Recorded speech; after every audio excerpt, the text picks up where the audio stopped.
नमस्कार। एसटिभी च्याटमा यहाँलाई हार्दिक स्वागत छ। म प्रकाश गिरी। एसटिभी च्याटको आजको अङ्कमा हामी चर्चा गर्नेछौँ हाम्रो शिक्षा क्षेत्रको सन्दर्भमा। यो 6 महिनाको बिचमा अलिकति कम चर्चा गरिएको विषय हो। यो हामीले पर्यटनको चर्चा गरेका छौँ, यो देशको अर्थतन्त्रको बारेमा चर्चा गरेका छौँ र सबैभन्दा धेरै कोभिडको सङ्कटको बारेमा चर्चा गरेका छौँ र त्यसपछि त्यसलाई पनि उछिन्ने गरी राजनीतिक सङ्कटको बारेमा, खिचातानीको बारेमा, सत्तारूढ दलको हानाथापको बारेमा प्रशस्त चर्चा गरेका छौँ। तर त्यो ज्ञानको ज्योति बाल्ने शिक्षा क्षेत्र आज एक हिसाबले भन्दा तहस नहस भएको छ, अस्तव्यस्त भएको छ र यो जुन कुहिरोले छोपिएको छ यहाँबाट अगाडि बढ्नुपर्ने अवस्था छ। तर त्यो अगाडि कसरी बढ्ने त्यहाँनिर चाहिँ हामीले चर्चा गरिरहेका छौँ। आजको अङ्कमा हामी यसबारेमा नै बढी केन्द्रित भएर चर्चा गरिन्छौँ। हाम्रो शिक्षा क्षेत्र बल्ल तल्ल हामीले एसइई परीक्षा एक हिसाबले सम्पन्न गरेका छौँ। त्यसमा पनि थुप्रै प्रश्नहरू उठेका छन्। जे होस्, एउटा निकास, एउटा ढोकाबाट चाहिँ हामी पास भएका छौँ। तर 12 कक्षा के गर्ने? त्रिभुवन विश्वविद्यालयले रुटिन निकालिसकेर अब फलानु मितिदेखि परीक्षा हुन्छ भनेका परीक्षाहरू के हुने, यस्ता थुप्रै प्रश्नहरू रहेका छन्। माध्यमिक तहकै कुरा गरियो भने कतिपय जिल्लाहरूमा पढाइ सुरु भएको छ आलो पालो प्रणाली अन्तर्गत, कतिपय ठाउँमा पढाइ नै सुरु भएको छैन। कयौँ ठाउँहरूमा स्कुलको भवनलाई नै क्वारेन्टिन भवन बनाएको थियो, जुन कुरा अझै रिभाइभ हुन सकिरहेको छैन। कतिपय ठाउँमा तोडफोड पनि भएको अवस्था छ। आजको यो जुन अवस्था छ, यो अवस्थामा शिक्षा मन्त्रालय, शिक्षा मन्त्रीको कुरा सुन्यो भने परीक्षाको लागि कुनै पनि बेला तयार भएर बस्नु भन्ने उर्दी छ। यस्ता खालका तमाम कुराहरूले सम्भवतः विद्यार्थीहरूलाई तनावै दिएको होला, निकास दिएको छैन। निकास चाहिँ के हुनसक्छ? यस बिचमा यो 6 महिनाको बिचमा, 6 महिनाभन्दा अगाडि पनि सोच्नको लागि, कार्यान्वयनमा जानको लागि प्रशस्त अवसरहरू रहेको थियो र ती लाखौँ विद्यार्थीहरूको भविष्य हेरेर हामीले एउटा निदो गर्नुपर्ने थियो, जुन ती विद्यार्थीहरूको हकमा चाहिँ अब लिनुपर्ने नीति के हुनसक्छ। आजको अङ्कमा हामी चर्चा गरिन्छौँ यसबारेमा र हामीसँग कुराकानीको लागि स्टुडियोमा हुनुहुन्छ प्राध्यापक डाक्टर मनप्रसाद वाग्ले। डाक्टर साहब, यहाँलाई स्वागत छ। नमस्कार। डाक्टर साहब, अब यो 6 महिनादेखि त हामी यो कोभिडको चर्चा गरिराखेका छौँ, त्यसपछि बचेकुचेको समय राजनीतिक चर्चा गरिराखेका छौँ। डाक्टर साहबहरूले हेरि नै राख्नुभयो होला। शिक्षा क्षेत्रको आज चर्चा गरौँ। डाक्टर साहब शिक्षाविद भनेर परिचित व्यक्तित्व, त यसो सोच्दाखेरि यो 6 महिनाको बिचमा चाहिँ शिक्षा क्षेत्रमा चाहिँ सरकारले एउटा बाटो देखाउने, एउटा राजमार्ग खन्ने भनौँ न, राजमार्ग बनाएन भने प्रारम्भ त गर्यो भन्ने खालको कुरा यसले के चाहिँ गर्यो होला, यो चाहिँ राम्रो गर्यो, मनमा के आइराखेको छ डाक्टर साहब? यस छ। अब शिक्षाको विषयमा कुरा गर्दाखेरि तपाईँले शिक्षा मन्त्रालय, शिक्षा तथा मानव स्रोत विकास केन्द्रका चाहिँ नोटिसहरू हेर्नु हो भने प्रशस्त काम हामीले गरेका छौँ देखाउनुहुन्छ उहाँहरूले। के गरे भन्नुहुन्छ उहाँहरूले भने हामीले टिभीबाट कार्यक्रम दियौँ, हामीले रेडियोबाट कार्यक्रम दिनलाई स्थानीय सरकारलाई चाहिँ मोटिभेट गऱ्यौँ, हामीले वर्कबुक बनाएर बाँड्यौँ, होइन, यति गऱ्यौँ। वैकल्पिक शिक्षामा गयौँ, निर्देशिका जारी गऱ्यौँ। निर्देशिका पनि तपाईँको एउटा चाहिँ तपाईँको के अरे सहजीकरण निर्देशिका पनि अर्को यो सङ्कटग्रस्त बेलामा कसरी लाने अर्को निर्देशिका जारी गऱ्यौँ। उहाँहरूको थुप्रै कामहरू भित्र बसेर गर्नुभएको छ। तर उहाँहरू जहाँ पुगेर हेर्नुपर्ने हो, जे जति काम हेर्नुहोस् न, शिक्षा मन्त्रालयको लागि हुने खर्च, शिक्षा मन्त्रीका लागि हुने खर्च, शिक्षा मन्त्रीले चढ्ने गाडी, शिक्षा मन्त्रालय कर्मचारीले चढ्ने गाडी, त्यसका सुविधा, उनीहरूले खाने तलब कसका लागि भन्दाखेरि मेरो सन्तान जहाँ पढ्छ त्यो सन्तानको लागि हो नि त। तर त्यहाँ चाहिँ तपाईँको नपुग्ने, यहाँ तपाईँको हाइफाई होइन कस्मेटिक भनौँ न भएको छ। अब उदाहरणको लागि तपाईँ के छ भने उहाँहरूले सबै विद्यार्थीलाई एउटा ठुलो डुङ्गामा, ठुलो जहाजमा राख्नुभयो र गन्तव्यमा जान कोसिस गर्नुभयो। जहाज चाहिँ के छ भने समुद्रको बिचमै अलपत्र परेर बसेको अवस्था छ। एजुकेसन भने त्यसरी खेलाची गर्ने कुरो नि। भोलि त्यो जहाज काहीँनिर त्यहाँ डुब्यो भने, तेलै सक्यो भने यो सम्पूर्ण तपाईँको चाहिँ हाम्रो एजुकेसनमा लाग्ने जमात, जुन विद्यार्थीलाई 90 लाख हामी भन्छौँ विद्यालय र विश्वविद्यालयको, त्यो 90 लाखको भविष्यमाथि कहीँ कतै खेलबाड त भएको छैन? भएको छ। किनभने 6 महिना भनेको धेरै ठुलो समय हो। विद्यालयमा पढाइ हुने नै 1 वर्षभित्रमा 6 महिना हो नि त। 180 दिन पढाइ हुन्छ भनेको थियो नि त पहिला हो। भनेपछि टोटल समय शिक्षा मन्त्रालयले निर्देशन दिने, कहिले तिमी यसरी जाऊ भन्ने। जब एक्जाम्पल दिन्छु, सुरुमा चाहिँ तपाईँको केही विद्यालयहरूले वैशाख महिनाको कुरा गरौँ न, वैशाख जेठतिर केही विद्यालयहरूले चाहे त्यो निजी विद्यालय हुन् चाहे सार्वजनिक विद्यालय हुन्, उनीहरूले चाहिँ तपाईँको के गरे भने अनलाइनबाट पढाइ सुरु गरे सम्भव भएका ठाउँमा है। मन्त्रालयले के भने, यसलाई चाहिँ गणना हुन्न है, भोलि यहाँहरू पढाइमा गणना हुन्न। पोखराको चाहिँ तपाईँको नगरपालिकाले के गर्यो, स्टप दिस, बन्द गरिदियो, यो यसरी जान पाइँदैन भन्दै भए सम्भव भएको ठाउँमा जान सकिन्थ्यो नि। त्यस कारण के भने हाम्रो देशको शिक्षा नीति 77 जिल्लामा सबै कुरो एउटै हुनुपर्ने, पढाइको समय एउटै हुनुपर्ने, स्कुल खोल्ने समय एउटै हुनुपर्ने, विद्यार्थी त्यही समयमा पुग्नै पर्ने, त्यही बेलामा जाँच हुनुपर्ने, त्यही बेलामा चाहिँ तपाईँको रिजल्ट निकाल्नुपर्ने भन्ने जुन मनस्थितिले काम गरिरहेछ नि, सेन्ट्रलाइज्ड कन्सेप्ट अफ एजुकेसन, त्यो कन्सेप्ट अफ एजुकेसनले काम गरेको हुनाले अहिले पनि शिक्षा मन्त्रालय के भन्छ भने होइन, अहिले हिजो मात्रै पनि मैले शिक्षा मन्त्रीजीको चाहिँ वक्तव्य पढाएको थिएँ, हेरेको थिएँ टिभीमा, अहिले विद्यालय खोल्ने होइन है, आउन ठहरनु भएको छ। हाम्रो कुरो के हो भने हाम्रा 28,500 तपाईँको चाहिँ सार्वजनिक विद्यालय, 6,500 झन्डै 6,000 निजी विद्यालय होइन। यो 28,500को कुरो गरौँ सार्वजनिक विद्यालयको, त्यसमध्ये 15,000 झन्डै 60% तपाईँको विद्यालयमा त 50 जना विद्यार्थी, 100 जना विद्यार्थी त कम छन्। ती विद्यालयहरूमा पठन पाठन सुरु गर्न सकिन्न। स्कुल भवन छ, विद्यार्थी यति छन्, तिनलाई छरेर सोसल डिस्टेन्सिङ राखेर त हिजै गर्न सकिन्थ्यो। मैले आज कुरो गर्दिनँ, हिजै गर्छ हामीले भने पनि हो होइन। तर के हो भने त्यो कामको जिम्मेवारी संविधानकै कुरो पनि गरौँ अलिकता। संविधानको अनुसूची 8ले विद्यालय शिक्षाको सम्पूर्ण जिम्मेवारी स्थानीय सरकारको भनेकै छ। अब नेपाल सरकार के भन्छ भन्दाखेरि यो महामारीको अवस्था हो, कहाँको स्थानीय सरकारले दिने, पहिले पनि दिएको थिएन, यो एउटा न्यू पनि आफै पोको पारेर राखेको छ। अब तपाईँको हेर्नुहोस् कति ठाउँमा उसलाई सेन्ट्रलाइज गर्नको लागि अर्को एउटा बाहना मिलेको छ। त्यो अधिकार उहाँले त्यो अधिकार कहाँबाट ल्याइरहनु भएको छ भन्दाखेरि संविधानको अनुसूची 9मा साझा अधिकारमा शिक्षा छ भनेको आधारमा सबै शिक्षा हामीले ओगट्नुपर्छ भन्ने मनस्थितिमा शिक्षा मन्त्रालय बसेको छ। हामीले के भनिरहेको छ भन्दाखेरि अनुसूची 8 एकल अधिकार हो, अनुसूची 9 साझा अधिकार हो।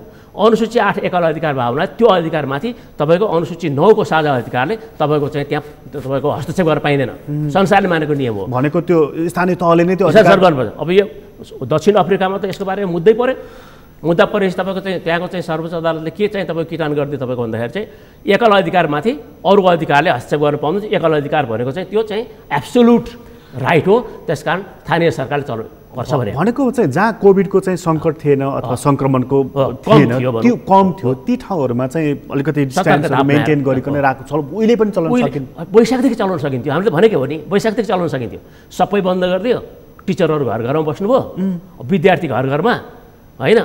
अब टेन्सन के हो भन्दा ठिक छ। यसमा डाक्टर साहब म अघिल्लो डाक्टर साहबको एउटा पोइन्टमा आउन चाहेँ, जस्तो चाहिँ यो केन्द्रीकृत सोच क्या, जस्तो सबैले एउटै स्कुल ड्रेस लगाउनु पर्ने, स्कुल टाइम 10 बजे, त्योभन्दा अगाडि 9:30 बजे चाहिँ गएर चाहिँ होइन राष्ट्रिय गान आदि इत्यादि के खेल्नुपर्ने, यो जुन हाम्रो देशव्यापी एउटै सोच एउटै धारणा छ, यो चाहिँ यहाँ कसले हालिदियो डाक्टर साहब? यो चाहिँ यसो छ, अब यो तपाईँको चाहिँ त्यो भारतमा चाहिँ त्यो म्याकुले भन्ने एउटा चाहिँ तपाईँको ब्रिटिस जसले चाहिँ एउटा सिस्टम ल्यायो के, त्यो भारत चाहिँ तपाईँको ब्रिटेनको अधीनस्थ हुँदाखेरि होइन, कोलोनी हुँदाखेरि भारतमा चाहिँ एजुकेसन प्रमोट गरिदियो भने हाम्रो सत्तालाई चाहिँ ढाल्छ र हामीलाई त्यसले निकाल्छ, हामीलाई बस्नु टिक्नु दिँदैन भन्ने अध्ययन गरिसकेपछि उसले 2 प्रकारको शिक्षा व्यवस्था भारतमा ल्यायो। एक प्रकारको शिक्षा व्यवस्था भारतमै हुने बेलायतीहरूको लागि, अर्को प्रकारको शिक्षा भारतीयहरूको लागि। भारतीयमै बस्ने बेलायतीहरूको लागि दिने शिक्षा चाहिँ अहिलेको इन्टरनेसनल स्ट्यान्डर्डको जस्तो खालको शिक्षा हो, त्यस्तै प्रकारको सोच आयो। भारतीयलाई दिने शिक्षा चाहिँ 30मा पास हुने, क्लर्क उत्पादन गर्ने, ब्रिटिसको दास बनाउने जुन मनस्थिति ल्यायो नि, त्यहाँनिर चाहिँ सबै भारतीयको लागि एउटै शिक्षा, एउटै समय, एउटै पाठ्यक्रम, एउटै परीक्षा जुन लागू गर्यो, त्यो टपक्क हामीले 2007 सालपछि टिपेर नेपालमा ल्यायौँ र त्यो पद्धति अहिलेसम्म कायम छ। त्यसकारण चाहिँ हामी त्यो चाहिँ तपाईँको मानसिकताबाट माथि उठ्न सकेकै छैनौँ। भनेपछि हामी नेपालीहरूले पहिला 30मा पास थियो त, त्यही ल्याएको हो होइन। पछि गएर विश्वविद्यालयले कहिले 40 कहिले 45 भने त त्यो कुरो त्यही हो। अहिले तपाईँको एबिसिडी भन्ने पनि कुरो त्यही हो। त्यसकारण चाहिँ त्यो मनस्थितिबाट हामी माथि नउठेसम्म अहिले पनि त्यही मनस्थितिमा छ। ग्रेडिङ सिस्टमको कुरा के गर्नुहुन्छ? ग्रेडिङ सिस्टमको कुरा त तपाईँ जाँच विद्यार्थीको परीक्षा लिनुहुन्छ, कापीमा हेर्नुहोस् त सबै अङ्कमा दिन्छ नि, 15 पाए कि 20 पाए कि 30 पाए, अनि त्यो एउटा सफ्टवेयरले त्यसले ए हो कि बी हो कि सी हो कि डी हो कन्भर्ट गरिदिन्छ। त्यसरी पनि ग्रेडिङ सिस्टम हुने हो नि संसारमा। त्यस कारण चाहिँ अझै पनि हामी त्यो अङ्कीय पद्धतिमै छौँ, त्यसैमा छौँ। अब अहिले त हेर्नुहोस् त डी आयो भने कुनै विषयमा, अब अङ्ग्रेजीमा डी आयो भने भर्न नपाउने भने के, डी भने कति 30 त हो, तर भर्न पाए भनेपछि हामीले पहिलाको जुन 32मा पास 33मा पास पनि रहिसकेका थियौँ नि, हामी अहिले तपाईँ कसरी अल्झिया छौँ भन्दाखेरि त्यही पुरानै त्यही भने म्याकुले सिद्धान्त त्यो भनेको त्यसलाई हामीले ब्रेक गर्नुपर्ने, अर्को अब अर्को एउटा नयाँ पद्धतिमा जानुपर्ने। त्यो पद्धतिमा जाँदाखेरि डाक्टर साहब जुन इङ्गित गर्दै हुनुहुन्थ्यो, जस्तो मानिनु मनाङ र मुस्ताङको जुन भौगोलिक बनावट त्यहाँको वातावरण छ, काठमाडौँको त त्यो छैन अथवा वीरगञ्जको त छैन अथवा जनकपुरको त छैन नि, त्यो मनाङ र मुस्ताङलाई पनि 10 बजे भर्न हाजिर हुनुपर्ने, वीरगञ्जमा पनि 10 बजे हाजिर हुनुपर्ने। किन? जस्तो वीरगञ्जमा गर्मी हुन्छ भने उसको त 6 बजे क्लास सुरु गरेर 10 बजे 11 बजे त सकाउनु मिल्यो नि उसको त। मतलब यो किन तपाईँको यो कस्तो छ भने अब हामी अलिकति विश्व परिवेशको कुरा जोडौँ है यसमा। हामीले विकसित मुलुकहरूमा अमेरिकाको कुरा गरौँ, बेलायतकै कुरा गरौँ, अमेरिकामा स्टेट सिस्टम होला, बेलायतमा प्रोभिन्सियल सिस्टम होला, होइन, भारतमा स्टेट सिस्टम होला। त्यो किन त्यो ल्यायो? एजुकेसन उनीहरूले स्टेटलाई किन जिम्मा दियो, प्रोभिन्सलाई किन जिम्मा दियो भन्दाखेरि तपाईँले भने जस्तै लट्स अफ भेरिएबिलिटी छ नि त। यो विविधतालाई एड्रेस गर्नलाई केन्द्र सरकारले मात्र सम्भव छैन है। राज्य सरकारले हेर तिम्रो राज्यमा कस्तो प्रकारको व्यवस्था गर्नुपर्छ तिमी आफै गर भनेर स्वायत्तता छोडिदिएको अवस्था त हो नि, होइन? खैर हामी बेलायत र अमेरिकाको तुलनामा भारतसँग त्यति नआउँला, तर भारतले पनि गरेको काम त त्यही हो नि। त्यही हो। हामी त्योभन्दा नि एक स्टेप माथि उठेर संविधानमा हामीले त स्थानीय सरकारलाई जिम्मा दियौँ त शिक्षा त, प्रदेशभन्दा तल गयौँ भनेपछि संसारमा अहिलेसम्म नेपाल पहिलो त्यस्तो देश हो जसले चाहिँ तपाईँको लोकल गभर्मेन्टलाई टोटल 12 क्लाससम्मको एजुकेसनको जिम्मा दिएको छ। इतिहासमा हाम्रो नाम यहाँ छ अहिले। तर कार्यक्रम गर्ने बेलामा त्यही स्थानीय सरकारहरूलाई जसले दियो, संविधान बनाएर सदनमा संसदमा हामी ताली बजाएर दियौँ, होइन, त्यहीँबाट मन्त्री भएका मन्त्रीज्यूहरूले के भन्नुहुन्छ भन्दाखेरि स्थानीय सरकारले कहाँ काम गर्न सक्छ र यार? यो कुन सोचको उपज हो? हेर्नुहोस्, भनेको मतलब चाहिँ म सक्षम छु, त सक्षम छैनस् भने हो नि। तर हामी के भनिरहेको छ भन्दाखेरि त भनेको त्यो जुन चाहिँ तपाईँको स्थानीय सरकार हो नि, त्यो पनि मैले ल्याप्चे लाएर चिनो लाएर निर्वाचित गरेको सरकार त हो नि। भने संविधान त 3टा सरकार मान्छ नि, केन्द्रीय सरकार, प्रादेशिक सरकार र स्थानीय सरकार। यो 3टै सरकारको दायित्वलाई बोध गर्ने किसिमबाट संविधानले विभिन्न अनुसूची बनाएको छ नि। अनुसूची 5ले केन्द्रीय सरकारको एकल अधिकार, होइन, अनुसूची 6ले तपाईँको चाहिँ प्रदेशको चाहिँ तपाईँको एकल अधिकार, अनुसूची 8ले स्थानीय सरकारको एकल अधिकार व्यवस्था गरेको छ नि। त्यो 3टा अधिकारमा बसिदिएको भए हामीले शिक्षामा पनि रुनुपर्ने थिएन नि, रुनुपर्ने थिएन। भनेपछि मेरो गाउँपालिकामा, मेरो पालिका भनौँ, नगरपालिका पनि होला, महानगरपालिका पनि, मेरो पालिकामा मेरो डिजाइनले एजुकेसन अगाडि बढाउनु देऊ न। मैले त यी विद्यार्थीहरूलाई त अहिले 6 महिना थुनेर राख्दिनँ थिएँ नि, मैले कुनै पनि उपाय गर्थेँ नि। मलाई रोक्नु त तिमी हौ नि, केन्द्रीय सरकार, तिमीले मलाई किन रोक्यौ? गर्न सक्नेलाई पनि रोक्यौ।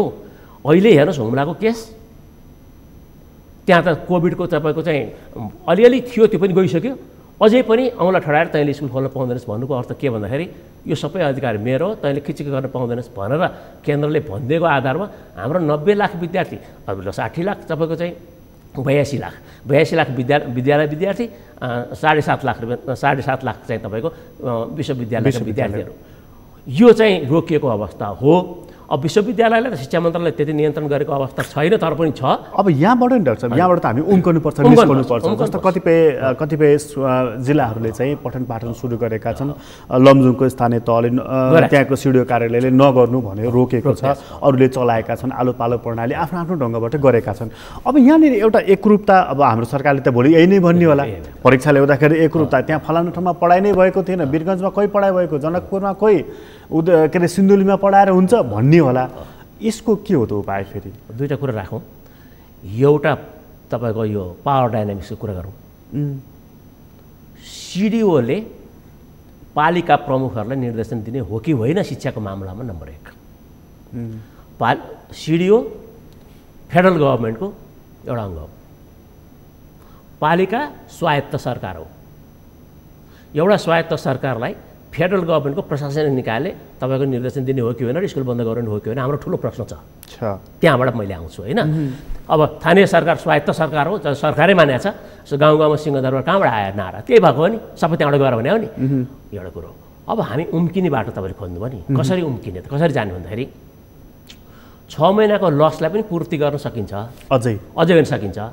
किनभने अब हामीले यो शैक्षिक सत्रलाई 1 वर्षको नठानौँ, 3 वर्षको शैक्षिक सत्र बनाऊँ न त। अहिले म 6 क्लासमा पढ्छु, अब 3 वर्षभित्र मैले 8 क्लास पास गर्नुपर्ने हो कि होइन त? 6, 7, 8 ल ठिक छ। अब 2.5 वर्ष टाइम छ, अझै बाँकी छ। त्यो 2.5 वर्षलाई हामीले एउटा शैक्षिक सत्र मानौँ र त्यो शैक्षिक सत्रमा 3टा क्लास माथि जान सक्ने बनाऊँ, सुरु गरौँ आजबाट।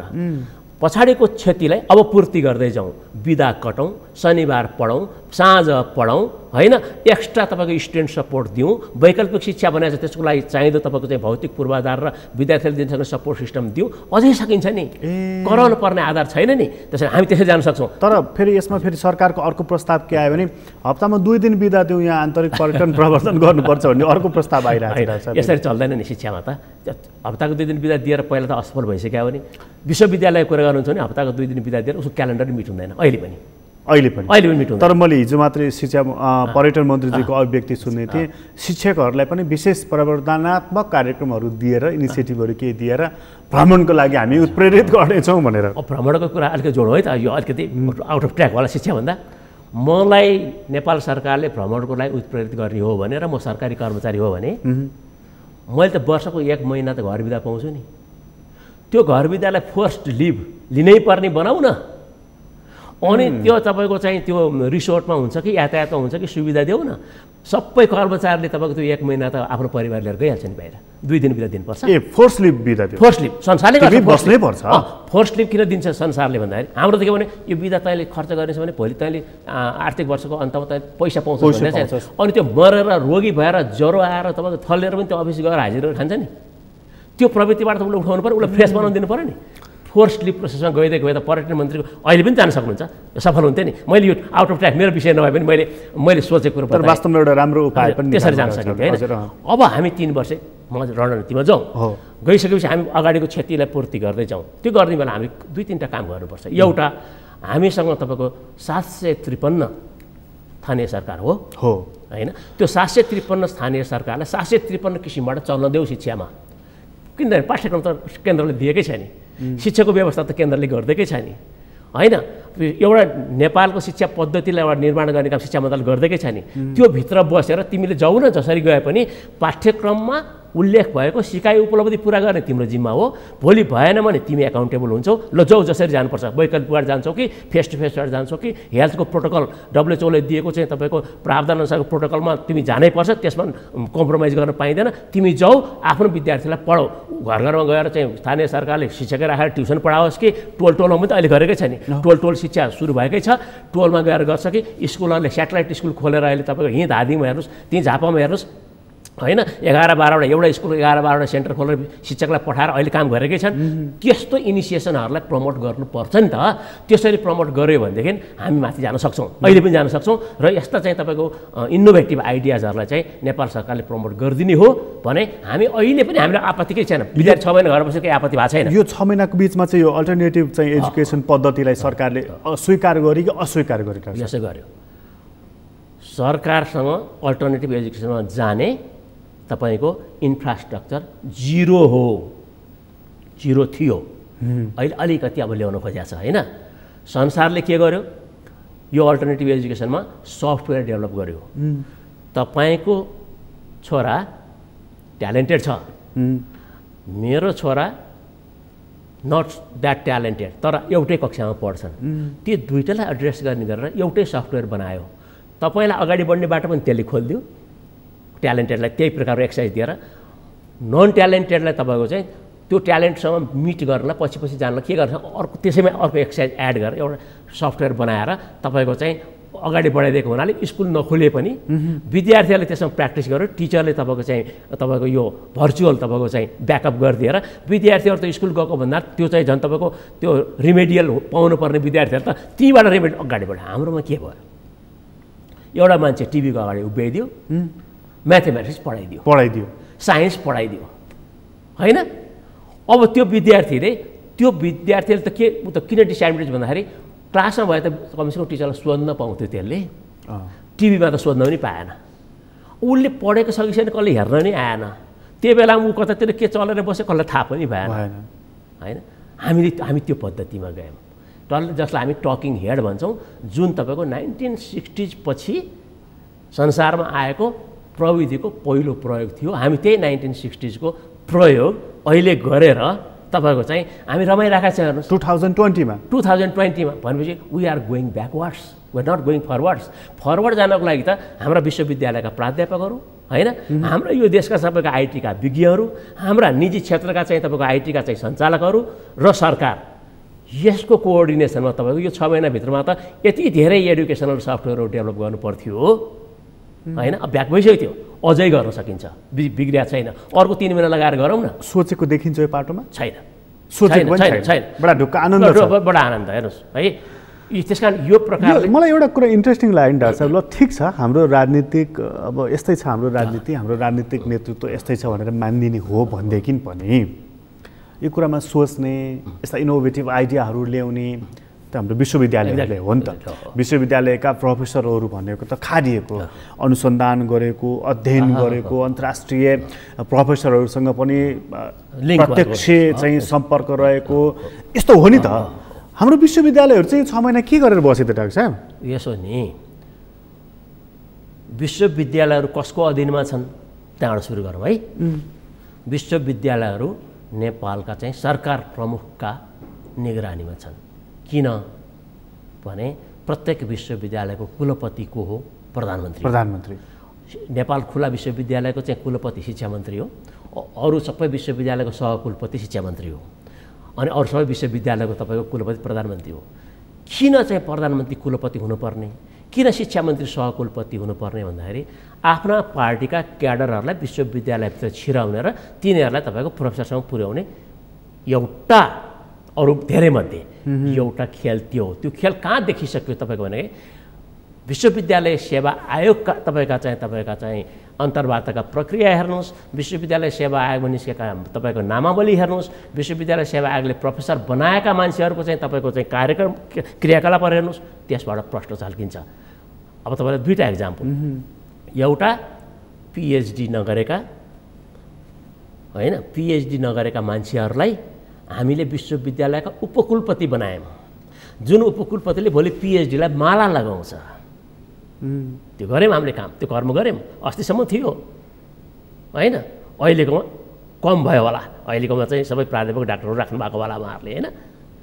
दोस्रो, प्राध्यापक हुनको लागि प्राध्यापक प्रोफेसर भनेको विश्वमा सबैभन्दा मानिने क्रिम मान्छे हो र राज्यले आवश्यक परेको बेलामा त्यो क्रिमसँग लिने सल्लाहको लागि प्रोफेसर बनाउने हो। हाम्रो देशको प्रोफेसर हिजो अस्थायी भएर छिर्यो, करार भएर छिर्यो, अनसन बस्यो, जुस खायो, अनसन तोडे, माग पुरा भयो, उनीहरूलाई सेपरेट तपाईँको चाहिँ के भयो भन्दाखेरि सेवा आयोगले विज्ञापन निकालिदियो अनि उनीहरूलाई प्रमोसन गरेर माथि पुर्याउँदै आज उहाँहरू प्रोफेसर हुनुभएको छ है। यसमा लाज मान्नुपर्ने कुरो छैन। अब त्यस्तो खालको प्रोफेसरहरूबाट राज्यले के आशा गर्ने होला? अहिले हेर्नुहोस्, ल पुग्नुभयो, उहाँहरूले पढ्नुभयो होला, त्यहाँ पुग्नुभयो होला, तर त्यहाँ पुगिसकेपछि उहाँहरू के हुनुभयो? एउटा प्रगतिशील प्राध्यापक सङ्घ, एउटा प्रजातन्त्रवादी प्राध्यापक सङ्घ, एउटा तपाईँको अर्को प्राध्यापक सङ्घ, उहाँहरू यसरी छुट्टिनु भयो। प्राध्यापकहरू त यसरी मिलेर देशलाई उचाल्नुपर्ने होइन र? अब उहाँहरू यसरी छुट्टिनु भयो। अब हेर्नुहोस् विश्वविद्यालयहरूको हालत, एउटा चाहिँ तपाईँको पार्टीको उपकुलपति जान्छ, अर्को विचार भएको प्राध्यापकसँग त्यहाँ ताला मारिदिन्छ। अब प्राध्यापकको काम ताला मार्दै हिँड्ने हो, लाज मर्नु होइन। न अनुसन्धान गरेका छ, न तपाईँको जर्नलमा आर्टिकल निकालेको छ, इन्टरनेसनल छोडिदिनुहोस्, नेसनल जर्नलमा आर्टिकल निक्लेको छैन, पियर रिभ्युडको छोडिदिनुहोस् होइन, विश्वविद्यालयकै मुखपत्रमा आर्टिकल निस्केको छैन। ती मान्छेहरूलाई प्रोफेसर बनाएर हामीले विश्वविद्यालय ध्वस्त बनाएकै हौँ। यो विश्वविद्यालय अब माथि उठ्नलाई अर्को 10 वर्ष 20 वर्ष 25 वर्ष लाग्छ।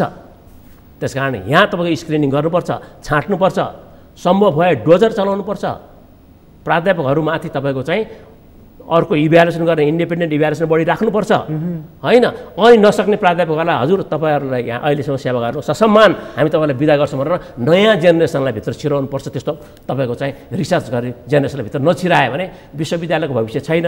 विश्वविद्यालयको भविष्य देशको भविष्य हो। त्यसकारण विश्वविद्यालय बिग्रिनु भनेको देश बिग्रिनु हो, जुन अहिले ऐना सबैले देखिरहेको छ। विश्वविद्यालय बिग्रियो भने देश बिग्रिन्छ गएन। यदि राज्य सञ्चालकहरूले सल्लाह सुझाव लिनु पर्यो भने केही नयाँ आइडियाहरू लिनु पर्यो भने कोसँग लिन्छ? हेर्नुहोस् अब अहिले त्यही क्राइसिस हो। यो 6 महिनाको पिरियडमा देश त तपाईँको आर्थिक रूपले, सामाजिक रूपले, शैक्षिक रूपले होइन, अब होइन पर्यटनकै हिसाब तपाईँले गर्नुभएको छ, सबै ध्वस्त भएको छ नि। त्यो सल्लाह दिनुपर्ने क्रिम पिपल त विश्वविद्यालयमा हुनुपर्ने थियो नि। खै विश्वविद्यालयको शिक्षकहरू त तलब खाएर घरमा बसिरहनु भएको छ। राज्यले पनि उहाँलाई सोधपुछ गरेको छैन, किनभने राज्यलाई पनि उहाँहरूप्रति विश्वास छैन। थाहा छ उहाँलाई हामीले कस्तो मान्छेलाई प्रोफेसर बनाएको भन्ने कुरो। यस्ता छन् कि तपाईँ क्रिटिकल उहाँलाई पनि विश्वास छैन। उहाँ लिनु न। अब उहाँ कहाँको कुरा सुन्नुहुन्छ भन्दाखेरि गणेशको कुरा सुन्नुहुन्छ। त्यो 8-10 जना जसले घेरा छ नि, जो जहिले पनि कहिले योजना आइपुग्ने, कहिले चाहिँ त राष्ट्र ब्याङ्क पुग्ने, कहिले मन्त्री बन्ने, कहिले तपाईँको चाहिँ कहाँ जाने, त्यही त 5-7 जना 10 जना उहाँहरूकै मात्रै कुरा सुन्नुहुन्छ। उहाँहरू पनि सेचुरेट भइसक्नु भयो नि त्यो जमानामा गर्नुभएको पिएचडी उहाँहरूले, जुनसुकै देशबाट गरेर आए पनि होइन। अब मसँग गभर्मेन्टले सुझाव नलियो भन्छु म पनि। म त 1986 मा पिएचडी गरेँ मान्छे हो नि। मैले आफूलाई अपडेट गरिनँ भनेदेखि त मलाई त गभर्मेन्टले किन पत्याउने? 86 को पिएचडी तपाईँको 2020 मा काम लाग्छ? त्यस्तो मान्छे जम्मा गरेर अनि तपाईँको त्यसको घेराबाट बाहिर उम्किन नसकेपछि देश त चौपट भएको हो नि तपाईँको। भनेपछि विश्वविद्यालय तल गयो, झऱ्यो, खस्यो भनेदेखि त्यो देश गयो। हेर्नु विश्वविद्यालय काम के हो?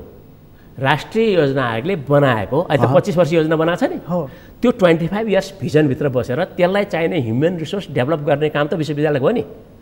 अब 11वटा विश्वविद्यालय केलाई चाहियो नत्र? 11वटा विश्वविद्यालय उस्तै प्रकारका छन्। उसले पनि त्यही पढाएको छ, उसले पनि त्यही पढाएको छ, उसले पनि त्यही पढाएको छ होइन। उही सम्बन्धन दिएको छ होइन, उसैबाट पैसा कमाएको छ होइन। पढाउने भनेको के छ अहिले विश्वविद्यालयमा? हेर्नुहोस् त, भनेपछि यो बिजनेस एउटा नोट खल्तीमा हालेर जाने प्रोफेसर, एउटा नोट कपी पछाडि च्यापेर जाने विद्यार्थी, कक्षाभित्र पसेपछि प्रोफेसरले पढाउनुभन्दा नोट लेखाइदिने। तपाईँको हेर्नुहोस् अहिले त विद्यार्थी पनि नोट माग्ने। अहिले तपाईँको विश्वविद्यालय अनुदान आयोगको कार्यक्रम म धेरै तपाईँको चाहिँ यो जिल्लाहरूमा त्यो विश्वविद्यालय कक्षाहरूमा पुगेको छु। तपाईँको त विश्वविद्यालय सम्बन्धन दिएका चाहिँ निजी हुन् कि सामुदायिक हुन् कि होइन, अथवा विश्वविद्यालयका आफ्नै तपाईँको आङ्गिक हुन् कि त्यहाँभित्र तपाईँ पस्नुहोस् न। प्रोफेसरहरूले नोट लेखाइरहेछन् 45 मिनटको पिरियडमा, घन्टी नबज्नुन्जेलसम्म, नो व्याख्या, नथिङ एल्स। विद्यार्थी कहाँ जान्छ भोलि? निमाको फोटोकपीमा जान्छ, कीमा जान्छ, गाइडमा जान्छ। उसको नलेज त इनडेप्थ हुनुपर्ने होइन, यो सर्फिसियर नलेज लिएर जान्छ। क्वेसन पनि त्यस्तै आउँछ, रोट मेमोराइजेसन त्यही जाँच दिन्छ, अनि 45-50 नम्बर ल्याएर पास हुन्छ। हेर्नुहोस् त बिजोग, यो त विश्वविद्यालयले गरेको बिजोग हो नि। सुधार गर्न सकिन्न? हामी उपकुलपति भनेर त्यत्रो छानेर पठाएको छौँ। अहिले पनि नयाँ उपकुलपति जानुभएको छ, अरू विश्वविद्यालयमा त्यस्तै दिग्गज उपकुलपति जानुभएको छ। तर उहाँहरू त्यहाँ गएर त्यो काम किन गर्नुहुन्न भन्ने त ठुलो क्वेसन समाजमा छ नि। डाक्टर साहब, यो विश्वविद्यालयहरूले अनुसन्धानलाई चाहिँ कति महत्त्व दिनुपर्छ? ओहो, यो ठुलो क्वेसन सोध्नुभयो। विश्वविद्यालय भनेकै अनुसन्धानको थलो हो, अनुसन्धानको थलो हो। प्रोफेसरको काम तपाईँको एकाडेमिक रिसर्चलाई बाहिरबाट ल्याउने, आफ्नो विद्यार्थीलाई आफैसँग राखेर तपाईँको रिसर्च गराउने र विश्वविद्यालयलाई चाहिँ तपाईँको अनुसन्धानको रूपमा अगाडि बढाउने काम संसारले गरेका छन्। संसार हार्वर्ड किन हार्वर्ड भयो, क्याम्ब्रिज किन क्याम्ब्रिज भयो, सोचौँ न हामी। अक्सफोर्ड किन अक्सफोर्ड भयो।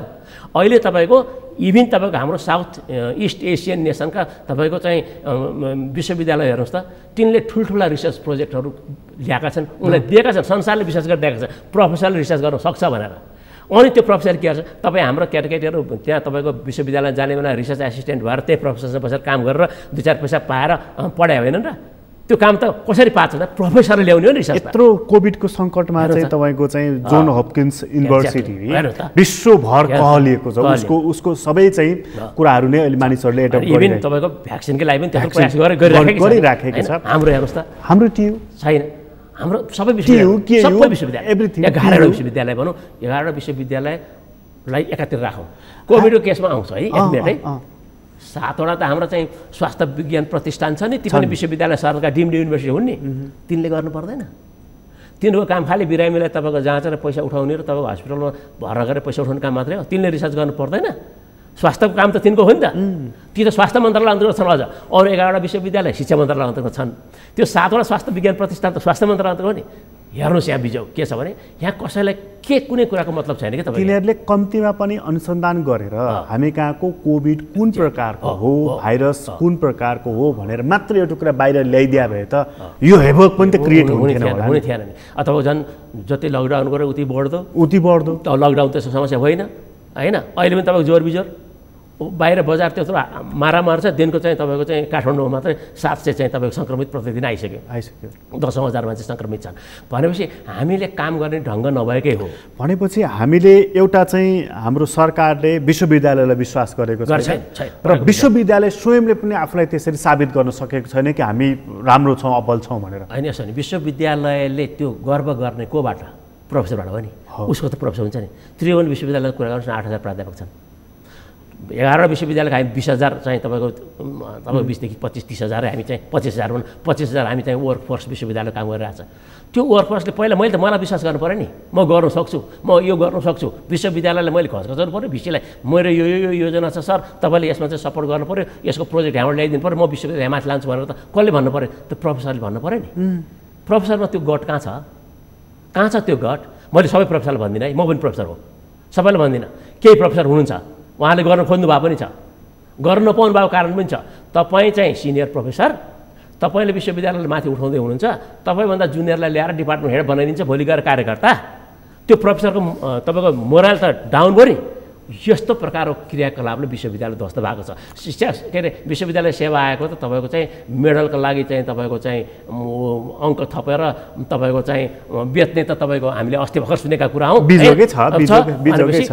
यो अलिकति डाक्टर साहब, यो शिक्षाको हामीले जुन कुरा गरिरहेछौँ, विश्वविद्यालयको प्रोफेसरहरूको जुन कुरा गर्दैछौँ, यहाँबाट अलिकति सायद अब यो पोलिटिकल टोन आउला यो प्रश्नमा, तर हाम्रा अहिले जति राजनीतिक नेतृत्वमा पुगेका अहिलेका भन्दैछु म नेताहरू छन्, यिनीहरू पनि त्यही विश्वविद्यालयका प्रडक्ट हुन्, अलमोस्ट यही विश्वविद्यालयका प्रडक्ट, कुनै न कुनै दिन विश्वविद्यालयमा पढेका हुन्, यही माटोमा भिजेका हुन्, यही जेल बसेका हुन्, मानिससँग भिजेका, अन्तर्क्रिया गरेका, मतलब यहाँको वस्तुस्थितिको बारेमा राम्रोसँग बुझेका मानिसहरू नै नेतृत्व तहमा पुगेका छन्। नभए पनि अहिलेको मिडल एजका नेताहरू त अलमोस्ट यहीँका छँदै नै छन्। त उनीहरूले कि त महत्त्व दिनुपर्ने हो नि, उनीहरू त पार्टीमा सरकारमा त्यहाँनिर त एउटा विचारको उभार ल्याउनु पर्ने हो। उनीहरू किन फेरि यस्तो मौन, भनौँ न तपाईँको त्यो कुनै के सुँगेको जस्तो भन्छ नि, लट्ठ परेको जस्तो, मतलब मैले बुझि नै राखेको छु नि डाक्टर साहब।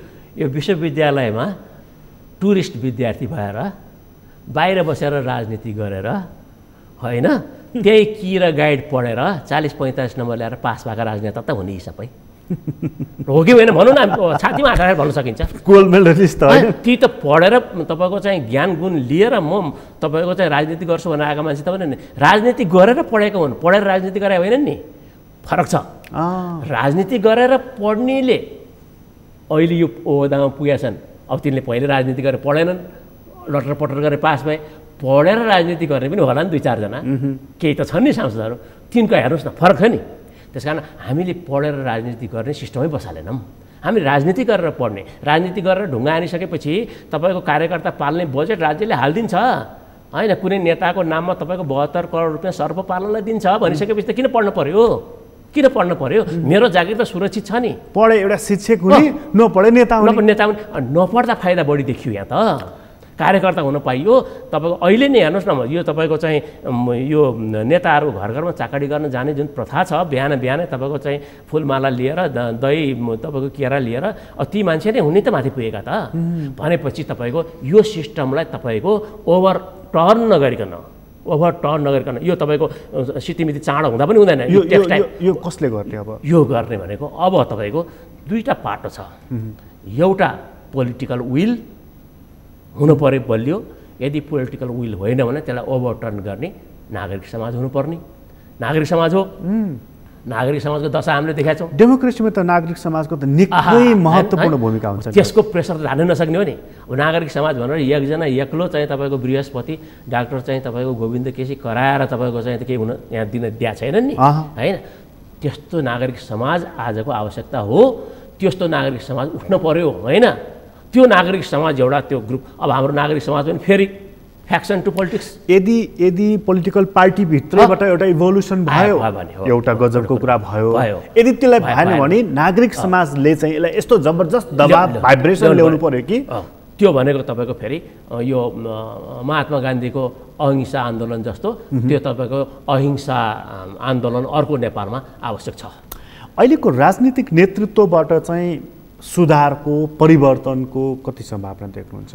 अब यस्तो छ, हामीले आजभन्दा 2.5 वर्ष अगाडि नेपालमा एउटा स्थायी सरकार बन्यो है, यो चाहिँ बहुमत सरकार, अब अरूहरू मिलाएर करिब 2/3 बन्यो है भनेपछि नेपाली जनताले यो तपाईँको कालो बादलमा चाँदीको घेरा चाहिँ हुन्छ है भनेर सोचेका हुन्। अब त्यो चाँदीको घेरा पनि बादलले छोपिदियो, अहिलेको आशा छैन के।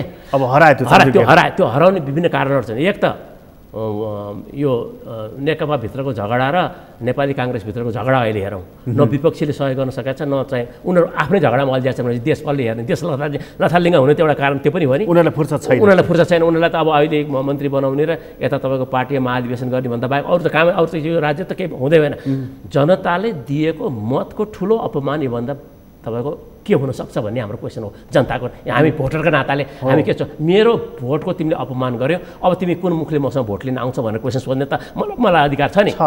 म शिक्षाको मान्छे भए हुनाले मैले चाहिँ नेताहरूलाई के भन्छु नि, मैले तिमीलाई भोट दिए त गुणस्तरीय शिक्षाको लागि हो, मैले तिमीलाई भोट दिए त शिक्षामा चाहिँ समानताको लागि हो, मैले तिमीलाई भोट दिए त शिक्षामा समताको लागि हो, मैले तिमीलाई भोट दिए त यो देशमा पढ्ने सबै बालबालिकाहरूले गुणस्तरीय शिक्षा पाउन् भनेर दिएको हो। त्यो खोइ त तिमीले कहाँ गरेर तिमी मसँग भोट लिन आउँछौ भने मलाई सोध्ने अधिकार छ नि। स्वास्थ्यकोले सोध्ला, पर्यटनले सोध्ला, तपाईँ त जर्नलिस्टको माध्यमबाट सोध्ला होइन। भनेपछि यो प्रश्नको जवाफ दिने हैसियत न यो सरकारसँग छ, अब न विपक्षीसँग छ।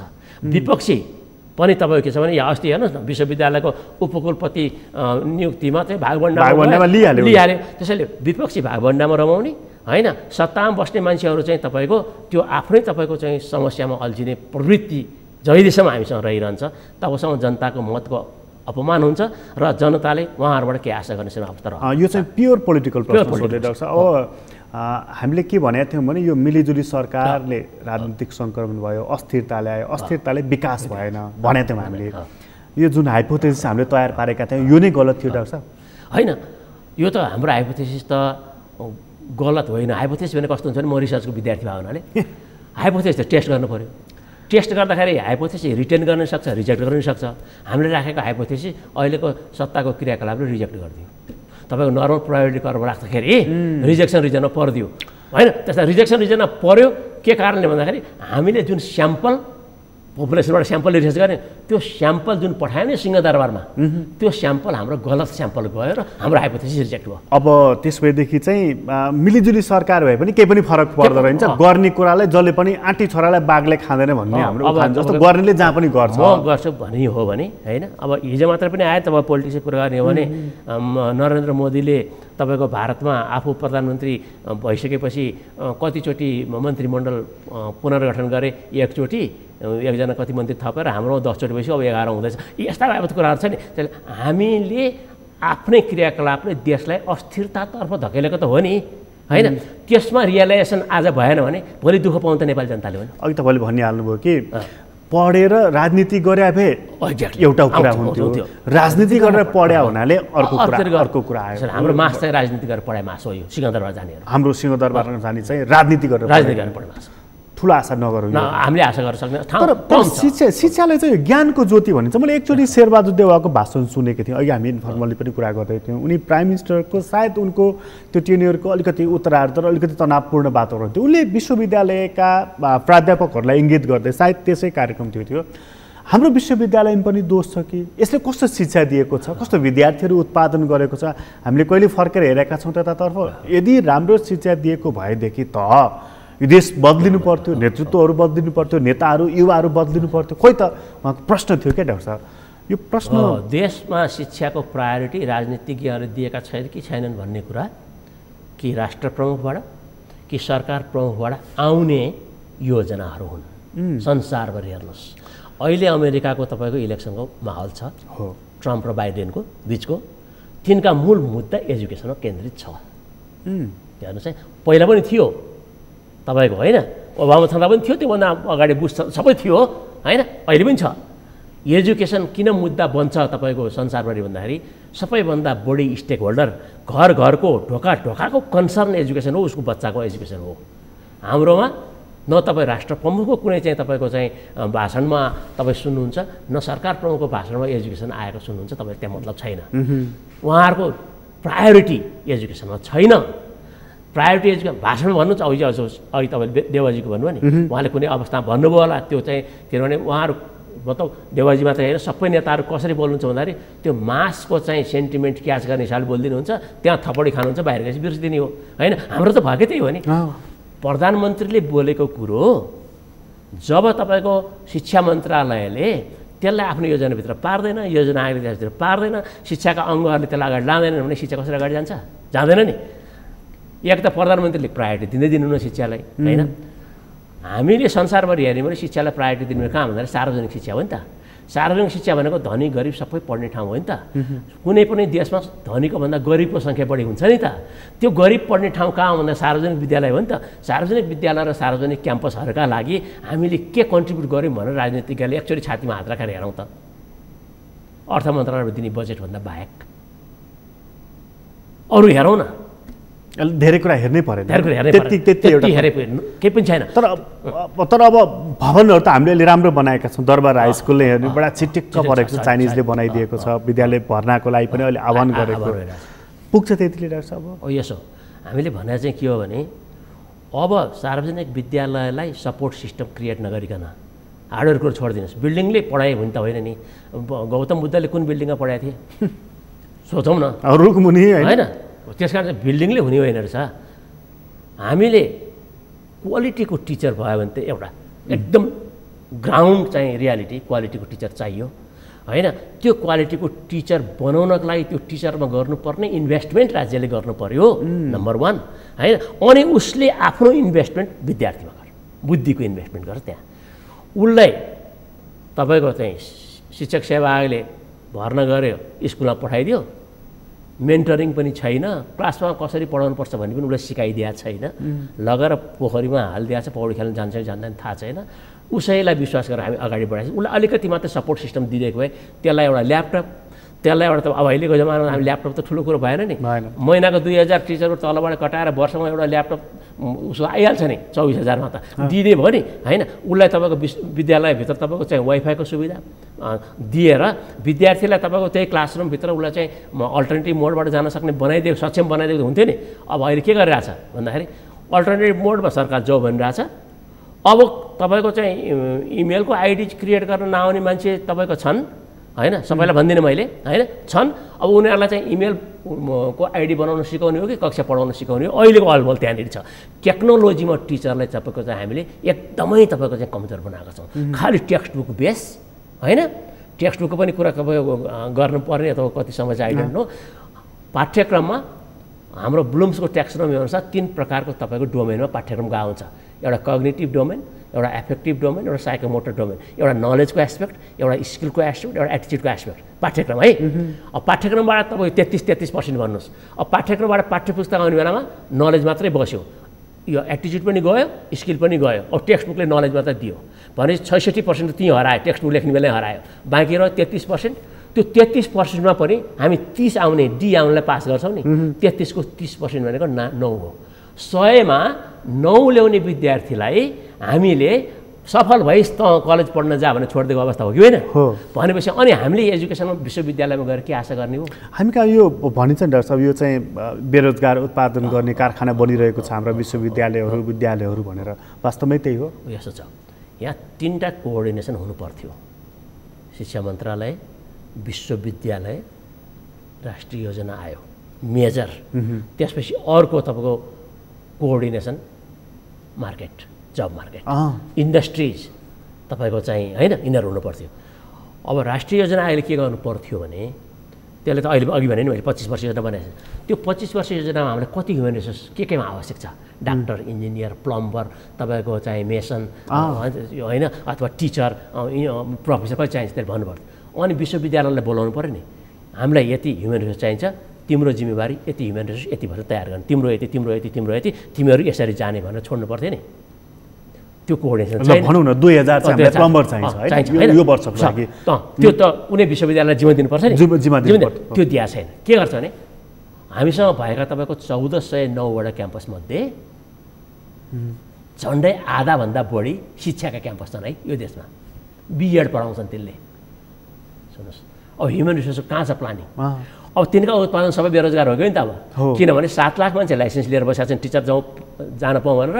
टिचरको उहाँ चाहिँ तपाईँको दरबन्दी पुनर्मिलन समितिले टिचरको सङ्ख्या बढी भयो पुनर्मिलन गर भनेको छ, ती मान्छे त्यहाँभित्र अटाएको छैनन्, बिएडले उत्पादन गरेको घरै छ। अझ त्यो 7 लाखमा कति थपिनु तपाईँको चाहिँ समस्या छ नि। हाम्रो ह्युमन रिसोर्सको प्लानिङै भएन। ह्युमन रिसोर्सको प्लानिङ गरेर त्यो प्लानलाई मिट गर्नको लागि विश्वविद्यालय परिचालन गर्न सकेको भए हाम्रा विद्यार्थीहरूले भोलिको भविष्य देख्थे, बाहिर पनि जाँदैन थिए, यहीँ बस्थे, यहीँ काम पाउँथे।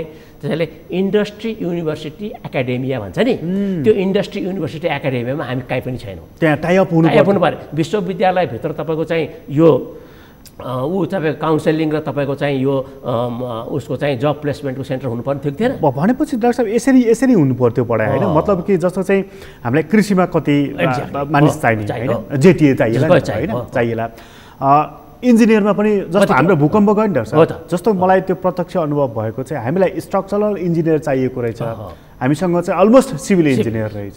अब के गर्ने? त्यस कारण त्यो प्लानिङै छैन। त्यस कारण हाम्रो देशलाई 25 वर्षमा कहाँ पुर्याउनु भन्ने योजना त बनायो गभर्मेन्टले, हामी माने।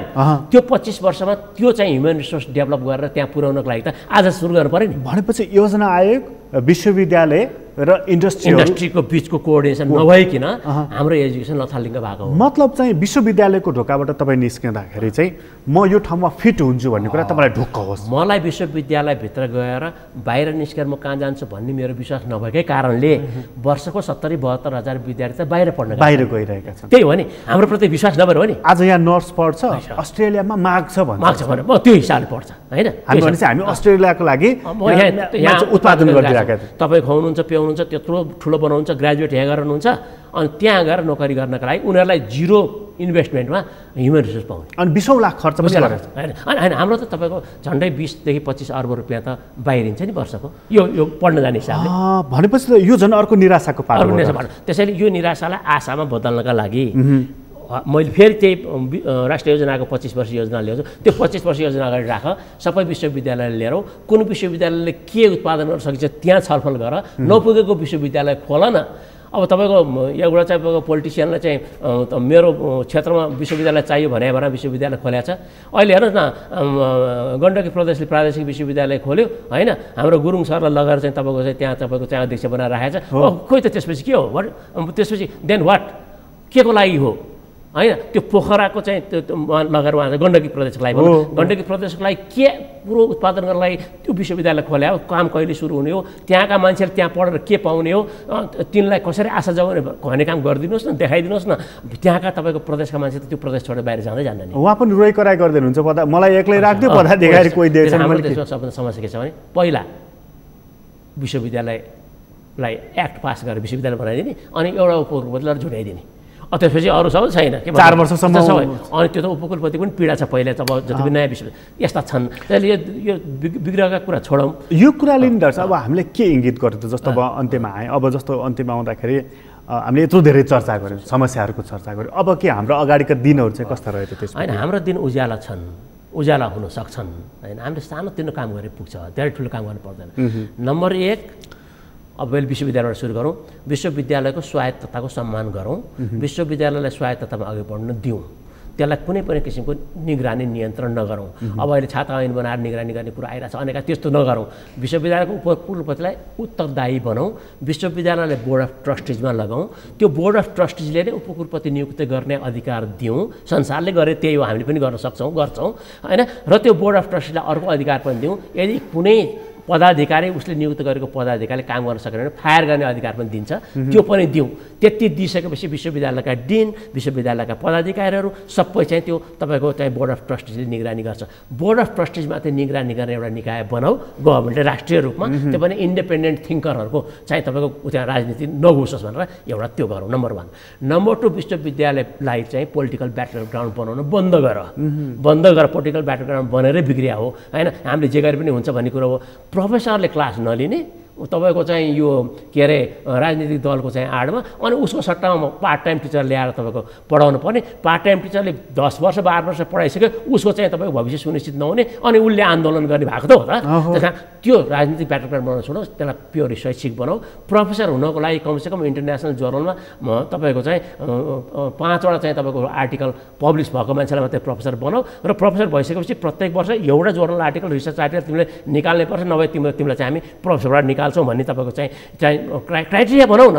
त्यो संसार क्राइटेरिया चाहिँ क्वालिटी क्राइटेरिया हामी पनि बनाऊ न, सम्भव भएको क्राइटेरिया बनाऊ, हामी माथि जाउँ होइन। अनुभवको आधारमा प्रोफेसर दिने कुरो बन्द गर होइन, अनुभवको आधारमा नि बन्द गर, यो दारी र सारीको नाता पनि नगर। अनुभवको आधार के हुन्छ, मैले एउटा नोट लिएर 20 वर्ष पढाएको छु, मेरो 20 वर्ष अनुभव भयो, मेरो नलेज त 20 वर्ष अगाडि गयो नि, अनि म त प्रोफेसर भइसकेँ यहाँ यार। अब यसरी त कसरी हुन्छ र? न अध्ययन छ न अनुसन्धान छ। त्यसमा त्यस्तोबाट हामी अलिकति माथि उठौँ, विश्वविद्यालय सुधार हुन्छ, भोलि नै सुधार हुनसक्छ। मैले विश्वविद्यालयमा त तपाईँलाई यति कुरा ल्याएँ, अन्यत्र पनि त्यस्तै हो। अन्यत्र पनि त्यस्तै हो। डाक्टर साहब यहाँलाई धेरै धेरै धन्यवाद। धेरै धन्यवाद। आदरणीय दर्शकबिन, तपाईँलाई पनि धन्यवाद। आज हामीले कुराकानी गऱ्यौँ प्राध्यापक डाक्टर मनोप्रसाद वाग्लेसँग।